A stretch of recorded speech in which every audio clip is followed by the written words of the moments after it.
I think your mustache looks better than my mustache. All right. Carlos, do you remember when you first started working with us and we were driving to a shoot and I said to you, "Are you gay?" And the reason why I was asking is because I had friends saying to me, "That new guy is so handsome. Is he single?" I remember seeing your face. It was almost like you were horrified. I mean, you were in shock.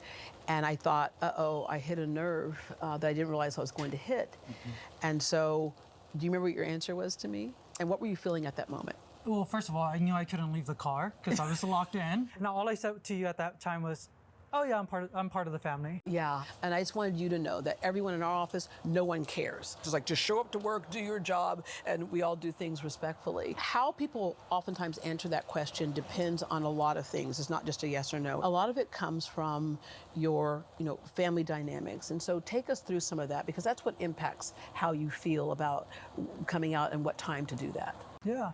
I mean, I look back at it and I think a lot of the reasons why it was kind of like a complicated answer because I also myself was kind of figuring out all of that too. Growing up in Laredo, with that comes a lot of the cultural traditions and expectations and like the machismo-ness and this is the way you're supposed to be. This is the way you're supposed to raise a family. This is how you should be the man of the family. So for me, it was a little challenging and it was something that it took me a long time to come to my senses and to really open up and to really feel comfortable and say that this is who I am. Yeah. And when you talk about being the man of the family, for you, that meant a lot more because you had a father who was absent, you had a stepfather who was in and out, but then was gone early. You really became your mother's rock, and at least you felt that way. Yeah. I think I had to take on that role at a young age. I mean, almost the age of 11, when my sisters moved out, it was like, okay, it's just Mom and I, and we kind of had to do this together. And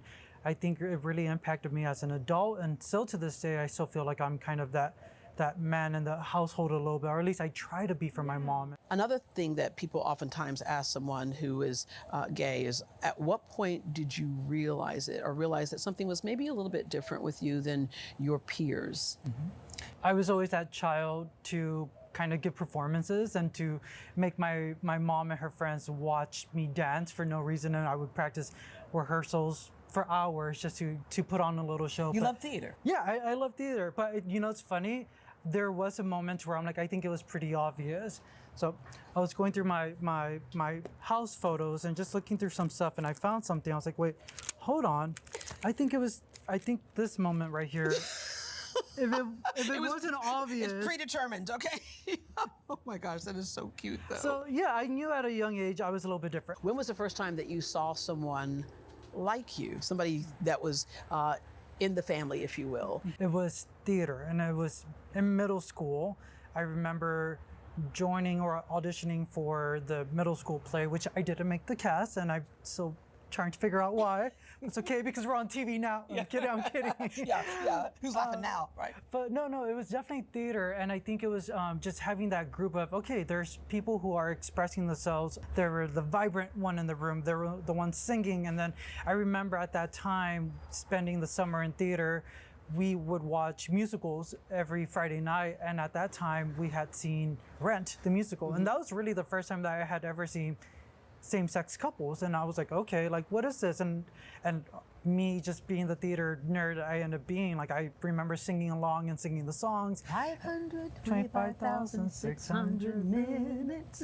I'll let you take that. And cups of coffee. Right, yeah. But that was definitely an awakening moment in my life. I'm like, okay, like there's other people that I'm starting to like understand what same-sex couples are. And then obviously through the era of YouTube and just searching all these videos and MTV. Even sitcoms and stuff. Yeah, you like started Will and Grace and then Ellen, Another example, yeah, Ellen was a big one. So yeah, there was times where it was really exposed, but I wasn't paying attention. Yeah. And that's when I went to college. I'm like, whoa, okay, yeah, I see it now. But still, you were kind of living in hiding. Mm-hmm. Oh yeah, I don't think I fully accepted my terms till probably in my 30s. But in college, I was already at the time dating men.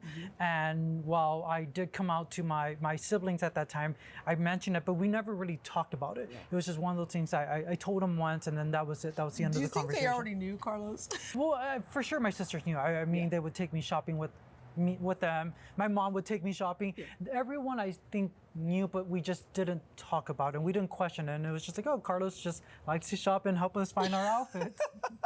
All right. And so the moment where you told your mother, again, you were her rock and you adore her. And I think the little boy in you doesn't ever want to disappoint her. And this shouldn't be disappointing, but things are what they are, as we mentioned. I was 29 years old. My mom was staying with me in Dallas for a whole month. And so we were roommates at that time. And we had a Pride festival coming up. And I just felt like, okay, I'm about to take her to this event full of people who are part of the community. And I think that was the time for me to just kind of be comfortable with it. And I think for this longest time, I didn't want to tell her because I was afraid to disappoint her. I was afraid to discourage her. I was afraid that she was going to be upset. But I don't know. There's just something, I had to rip the bandage off. And I think about it now and I know she couldn't disown me. She couldn't cut me off my finances because I would help her finances. She couldn't throw religion in it because we don't go to church except unless someone dies and we have to go pray the rosary. Oh, wow. But so there's just all these things. I'm like, there's no way if she's gonna be upset or hurt or disown me for just being myself. It'll be something that she would have to deal with. Yes. And I don't know, like my mom, think about it now, like my mom grew up, my dad was in prison, my dad dealt with drugs, she's seen it all, she's gone through a lot of hardship. So I'm like, for my sexuality to be the hardest thing, I'm like, it doesn't make sense. Like that would be the last thing. Do you think that sometimes, and I find this with several friends of mine, that you put more on yourself than people were ever thinking? 1000%. And I think it's just for me trying to live that perfection and trying to be that perfect son and trying to be that perfect individual. I think that yes, all of this is on me.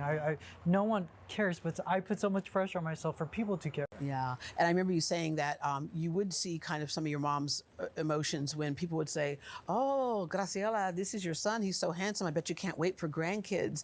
And then you'd see your mom kind of like shy away from it, right? And that's when you know that she wasn't quite comfortable with some things. Yeah, and I think that that's what kind of hurts a little bit. It's that I want my mom to just be proud of me. I want her to show me off and be like, yes, this is my son. I know she's my mama bear and she'll protect me. And if someone tries to hurt me, she'll cut them. Yeah.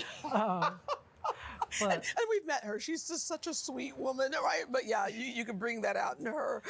You've come a long way since that day in the car that I asked you, no longer in hiding. In fact, you are on the cover of Outsmart magazine. You have joined several groups, some journalism groups that represent the family as well. And so what was it like to finally say, I don't have to lock Carlos away? I can just be who I am. I think this is just a little piece of my story and it's not all of me. I really said I'm going to find my voice. I want to be myself, especially on air when you guys see me. I shouldn't be scared to just be myself. And I think you really bring that out in me. It's like, Carlos, just have fun with it. Just be yourself. Don't worry what anyone thinks. Just go enjoy. And I think that's really it. I think there is no reason to be afraid anymore. It's 2026. There's really no reason to just be ashamed of who you are. If there's ever a time that you can come out, it's now. Still some work to do, but now. Speaking of, thank you very much for being so vulnerable with me. I think I have a confession to make to you. Oh, wait, what are you telling me? I'm a black woman, Carlos. Wait, no, Deb, you're always going to be my special black woman. Okay, it's starting to rain right now, and we're about to see what that does to my black woman hair in a minute. So